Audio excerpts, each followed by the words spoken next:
안녕하세요. 슬기로운 스테이블 코인 생활입니다. 오늘 저희가 함께 파헤쳐 볼 이야기는 바로 이 한 문장에서 시작하는데요. 토큰화된 미국 주식시장이 커지면 스테이블 코인 수요의 새로운 엔진이 될 수 있다. 네. 요즘 이 이야기가 정말 많이 들리죠? 맞아요. 최근에 크립토 커뮤니티나 리서치 자료 보면 꼭 나오는 문장이거든요. 근데 이게 한편으로는 와, 엄청난 잠재력이 있겠다 싶어서 솔깃한데 다른 한편으로는 너무 스케일이 크니까 약간 뜬구름 잡는 소리 아닌가 싶기도 하고요. 그렇죠. 충분히 그렇게 느끼실 수 있습니다. 그래서 오늘 저희 목표는 이 문장을 한번 제대로 해부해 보는 겁니다. 이게 정말 그럴듯한 미래인지 아니면 그냥 막연한 희망회로인지 말이죠. 네, 좋습니다. 이 논의를 제대로 하려면 일단 뜬 소문이나 추측 말고요. 확실히 땅에 발을 딛고 있는 이야기부터 해야 할 것 같아요. 그래서 먼저 이 논의의 기반이 되는 부인할 수 없는 팩트 3가지부터 짚고 넘어가 보려고 합니다. 아주 좋은 접근입니다. 가설과 현실을 구분하는 것부터 시작해야죠. 네, 전문가님. 현재 이 토큰화된 미국 주식과 관련해서 우리가 이건 가설이 아니라 명백한 사실이다라고 말할 수 있는 것들 어떤 게 있을까요? 네, 딱 3가지. 지금 실제로 벌어지고 있는 명확한 팩트부터 말씀드릴게요. 네. 첫 번째는 바로 뉴욕 증권거래소, NYS의 모회사, 그러니까 월스트리트의 심장부라고 할 수 있는 IC가 토큰화 증권 플랫폼을 만들겠다고 공식 발표했다는 사실입니다. 잠깐만요. ICE라고 하셨죠. 그러니까 이건 어떤 크립토 스타트업의 아이디어가 아니라 그냥 세계 금융시장의 가장 중심에 있는 플레이어가 직접 나섰다는 거네요. 바로 그겁니다. 그게 핵심이에요. 이게 그냥 아이디어 차원의 발표가 아니거든요. 그들이 내놓은 플랫폼 특징을 보면 이게 얼마나 진심인지 알 수 있습니다. 어떤 특징인데요? 첫째, 24시간 365일 연중 무료로 운영하고요. 둘째, 모든 결제랑 정산을 블록체인 위에서 즉시 처리합니다. 아, 즉시요. 네. 셋째, 모든 주문은 미국 달러로 이루어지고요. 그리고 가장 결정적인 마지막 특징이 스테이블 코인 기반 펀딩을 명시적으로 언급했다는 거예요. 와, 스테이블 코인을 콕 집어서요? 네. 이건 규제 당국 승인을 목표로 하는 구체적인 로드맵이라서요. 단순한 가능성 탐색, 그 수준을 훨씬 넘어선 이야기라고 봐야 합니다. 그리고 두 번째 팩트는요. 이런 움직임이 인프라 기업에만 있는 게 아니란 점입니다. 전통 자산 운용사인 From Investments가 있어요. 네. 이 회사가 자기들이 운영하는 미국 단기국채 ETF, 그러니까 TBIL의 지분을 토큰화해서 블록체인에 기록하겠다고 SEC에 정식으로 승인 신청을 냈습니다. 와, 그러니까 이제 인프라를 깔겠다는 쪽뿐만 아니라 그 위에서 실제로 상품을 굴리려는 자산운용사까지 등판했다는 거군요. 맞습니다. 여기서 퍼미션드 블록체인을 쓰겠다고 한 게 좀 흥미로운데 이건 아무나 참여 못하는 좀 폐쇄적인 블록체인이잖아요. 정확합니다. 규제 당국을 설득하기 위한 아주 전략적인 선택으로 볼 수 있죠.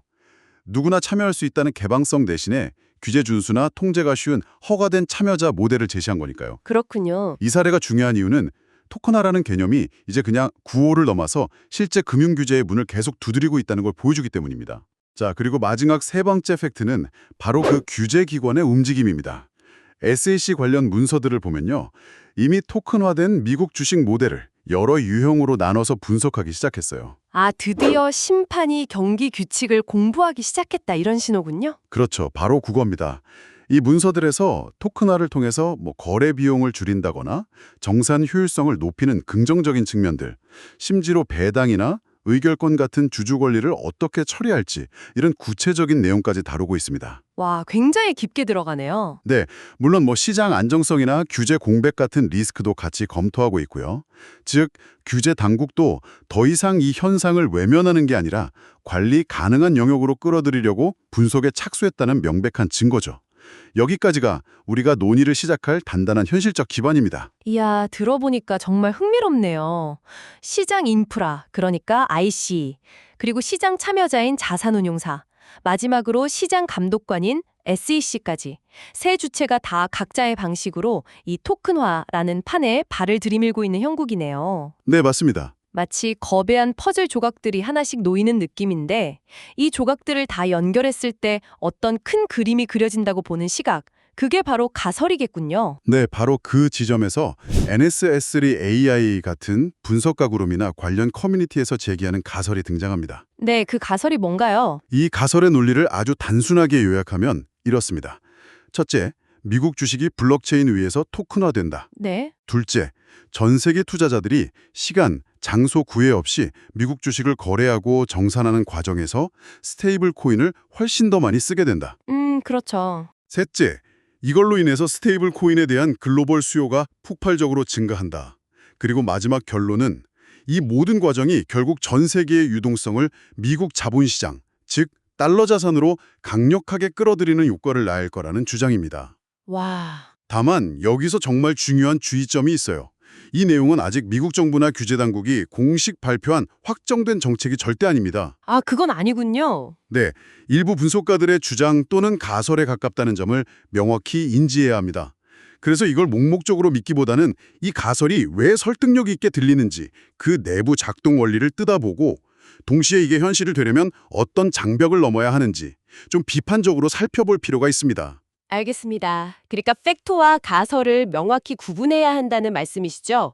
방금 말씀해 주신 세 가지 팩트는 실제로 일어나고 있는 일이고 이걸로 달러 패권이 강화될 거라는 건 그럴 수도 있다는 주장이라는 거군요. 맞습니다. 정확합니다. 좋습니다. 그럼 오늘 저희의 핵심 목표는 이 가설을 한번 철저하게 스트레스 테스트 해보는 걸로 하죠. 그 주장이 왜 그렇게 설득력 있는지 그 엔진의 내부 메커니즘을 하나씩 분해해서 살펴보겠습니다. 그럼 본격적으로 메커니즘 분석으로 들어가 보죠. 토큰화된 미국 주식이라는 개념이 어떻게 스테이블 코인 수요 증가라는 결과로 곧바로 이어지는 건가요? 예를 들어 제가 토큰화된 애플 주식 1주를 산다고 칠 때 왜 꼭 스테이블 코인이 필요한 거죠? 아주 좋은 질문입니다. 그 연결고리를 이해하는 게 핵심이죠. 네 가지 메커니즘으로 설명드릴 수 있습니다. 첫 번째는 정산 과정에서 스테이블 코인이 현금 다리, 영어로는 캐시레그 역할을 한다는 겁니다. 현금 다리요? 네, 모든 주식 거래는 본질적으로 두 개의 다리가 동시에 교환되는 과정이거든요. 하나는 제가 받는 주식 다리, 다른 하나는 제가 내는 현금 다리죠. 아, 그러니까 일종의 디지털 물물 교환 같은 거네요. 주식 토큰이랑 돈을 맞바꾸는. 맞습니다. 그런데 만약 주식 다리가 토큰화돼서 블록체인 위로 올라가요. 그래서 24시간 내내 움직일 수 있게 된다면 어떻게 될까요? 음. 거래 상대방한테 주식 토큰을 받는 즉시 돈을 보내주는 소위 즉시 정산을 하려면 현금 다리 역시 똑같이 블록체인 위에서 24시간 움직일 수 있어야 합니다. 아, 그렇죠. 한쪽 다리는 시속 100km로 달리는데 다른 쪽 다리는 은행 영업시간에만 절뚝거리면 다리가 찢어지겠네요. 바로 그겁니다. 바로 이 지점에서 아까 팩트 1번에서 언급했던 ICU의 스테이블 코인 기반 펀딩이라는 말이 강력한 신호가 되는 거예요. 자신들이 만들 플랫폼에 현금 다리 역할을 스테이블 코인에게 맡기겠다는 의도를 직접적으로 드러낸 셈이니까요. 와, 현금 다리라는 비유가 확 와닿네요. 한쪽 다리인 주식이 블록체인이라는 고속도로에 올라탔으니 다른 쪽 다리인 현금도 같이 올라타야 한다. 정확합니다. 이게 바로 두 번째 메커니즘인 24/7 거래와 은행 영업시간의 충돌 문제로 이어집니다. 지금의 은행 간 송금 시스템, RTGS라고 하죠. 이건 구조적으로 은행 문 닫으면 돈도 멈춥니다. 맞아요. 주말이나 밤에는 안 되죠. 네, 그렇다면 24시간 움직일 수 있는 온체인 헌금 후보는 뭐가 있을까요? 현실적으로 두 가지로 좁혀집니다. 하나는 우리가 잘 아는 스테이블 코인이고 다른 하나는 토큰화 예금입니다. 토큰화 예금. 그건 은행 계좌에 있는 진짜 달러를 블록체인 위에서 쓸 수 있게 토큰으로 만든 거니까 어떻게 보면 스테이블 코인의 가장 강력한 경쟁자라고 할 수 있겠네요. 그렇죠. JP모건 같은 대형 은행들이 만드는 JPM 코인이 대표적이죠. 근데 흥미로운 건 IC 역시 은행들이랑 토큰화 예금의 활용 가능성도 함께 논의하고 있다는 사실이에요. 아, 그래요? 네. 이건 앞으로 토큰화 증권 시장에 현금 다리 자리를 놓고 스테이블 코인이란 토큰화 예금이 치열하게 경쟁할 수도 있고 아니면 용도에 따라 공존하는 관계가 될 수도 있다는 걸 암시하는 중요한 대목입니다. 그렇군요. 자, 이제 세 번째 메커니즘으로 넘어가면 여기서부터 수요의 차원이 달라집니다. 바로 담보 자산화입니다. 담보요? 네. 만약 토큰화된 주식이 단순히 사고 파는 걸 넘어서요. 온체인 대출을 받기 위한 담보로 쓰이거나 파생상품 거래의 증거금으로 활용된다고 한번 상상해 보세요. 아, 그러니까 제가 가진 토큰화된 테슬라 주식을 담보로 맡기고 스테이블 코인을 빌리는 그런 식의 금융 활동이 가능해진다는 거군요. 바로 그겁니다. 그렇게 되면 스테이블 코인은 더 이상 단순 결제 수단이 아니게 돼요. 마진콜이 터졌을 때 추가로 내야 하는 증거금이 되고 포지션을 청산할 때 쓰이는 핵심 통화가 되는 거죠. 와, 담보로 잡힌 자산을 기반으로 또 다른 금융활동이 일어나고 그 과정에서 스테이블 코인이 계속 순환하게 됩니다. 이런 담보 순환 효과 때문에 이 단계에서 발생하는 스테이블 코인 수요는 단순 거래량 기반의 수요보다 훨씬 더 폭발적으로 커질 잠재력이 있습니다. 이 지점에서 정말 머리가 번쩍 뛰는 느낌이네요. 단순히 주식 사는데 100달러어치 스테이블 코인을 쓰는 거랑 100달러짜리 주식 토큰을 담보로 온갖 레버리지 거래랑 파생 상품 시장이 생겨나는 건 이건 뭐 수요의 규모 자체가 완전히 다른 이야기니까요. 맞습니다. 그리고 마지막 네 번째 메커니즘은 이런 아이디어를 실제로 구현하려는 실제 플레이어가 이미 등장했다는 점입니다. 디날이라는 회사가 있는데요. 네. 2026년 1분기까지 토큰화 미국 주식 247 거래 서비스를 시작하겠다고 목표를 밝혔습니다. 그리고 이걸 위해서 세계적인 유동성 공급 업체인 플로우 트레이더스와 파트너십까지 맺었죠. 와, 구체적이네요. 물론 이 회사 하나가 시장 전체를 바꾸지 못할 겁니다. 하지만 이건 토큰화 주식이 더 이상 백서에만 존재하는 아이디어가 아니라 실제 자본과 기술이 투입되는 현실 비즈니스로 구체화되고 있다는 걸 보여주는 매우 중요한 체크포인트입니다. 네, 정말 명쾌합니다. 정산의 현금 다리 역할, 24시간 거래 환경, 그리고 담보자산화로 인한 수요의 폭발적 잠재력, 마지막으로 실제 플레이어의 등장까지. 왜 토큰화 주식시장이 스테이블 코인 수요의 새로운 엔진이 될 수 있다는 주장이 나오는지 그 논리적 흐름이 명확하게 이해가 됩니다. 네. 자, 그런데 이렇게 장밋빛 청사진을 그리다 보면 항상 현실의 벽에 부딪히기 마련이잖아요. 이 모든 아이디어가 현실이 되기까지 넘어야 할 산들, 현실적인 제약이나 어려움은 어떤 것들이 있을까요? 물론입니다. 현실의 벽은 언제나 높고 복잡하죠. 여기서도 크게 네 가지 현실적인 제약 요인을 짚어볼 수 있습니다. 첫 번째는 규제의 복잡성이에요. 가장 근본적인 질문이죠. 블록체인 위에 이 토큰이 법적으로 진짜 주식이냐? 이 질문에 답하기가 생각보다 간단하지 않습니다. SEC 문서에서도 언급했듯이 토큰화 모델은 단 한 종류가 아니거든요. 예를 들어서 실제 주식은 수탁기관에 맡겨두고 그 권리를 증명하는 디지털 영수증 형태의 토큰을 발행하는 커스터디 리시트 모델 같은 여러 유형이 있습니다. 아, 그러니까 토큰화 주식이라는 게 하나의 표준화된 개념이 아니군요. 어떤 방식으로 토큰화를 했느냐에 따라서 법적 성격이 완전히 달라질 수 있다니 말씀이시죠. 정확합니다. 각 모델마다 법적, 규제적 쟁점이 다 다르기 때문에 어떤 모델을 선택하느냐에 따라 규제 승인의 난이도가 천차만별이 될 수 있습니다. 그렇군요. 두 번째는 주주권 및 시장 관리의 문제입니다. 토큰화 주식이 투자자들에게 진짜 주식과 동등한 가치를 인정받으려면요. 단순히 거래만 블록체인 위에서 된다고 끝나는 게 아닙니다. 그렇죠. 예를 들어 제가 콘서트 티켓을 샀다면 그 티켓을 다른 사람에게 팔 수 있는 권리도 중요하지만 그 티켓으로 공연장에 들어가서 제자리에 앉을 수 있는 권리가 보장 안 되면 아무 의미 없잖아요. 아주 적절한 비유입니다. 배당이나 의결권 같은 게 바로 그런 권리에 해당하겠네요. 맞습니다. 배당금 지급, 유상증자, 주주총회 의결권 행사 같은 모든 기업 활동이 온체인 시스템과 정교하게 연결되어야 합니다. 또 미공개 정보를 이용한 불공정 거래 감시 같은 전통증권 시장의 복잡한 시장 관리 기능까지 블록체인 환경에서 어떻게 구현할 거냐, 이 문제에 대한 해답도 필요하고요. 아, 그건 정말 어려운 문제겠네요. 네, 거대일만 옮긴다고 해결될 문제가 아닌 거죠. 세 번째는 어떤 블록체인을 선택할 것인가의 문제입니다. 아까 FM 인베스트먼트 사례처럼 허가된 소수만 참여하는 퍼미션드 체인을 쓸 수도 있고요. 아니면 비트코인이나 이더리움처럼 누구나 참여 가능 퍼블릭 체인이야말로 진정한 글로벌 성산 레이어가 될 수 있다. 이렇게 주장하는 쪽도 있습니다. 이 선택이 아주 중요한데요.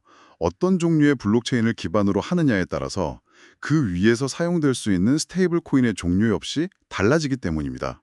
결국 철도의 종류, 즉 블록체인이 그 위를 달릴 수 있는 기차의 종류, 스테이블 코인을 결정한다는 거군요. JP모건이 만든 폐쇄적인 철도에는 JP모건 기차만 다닐 수 있는 것처럼요. 맞습니다.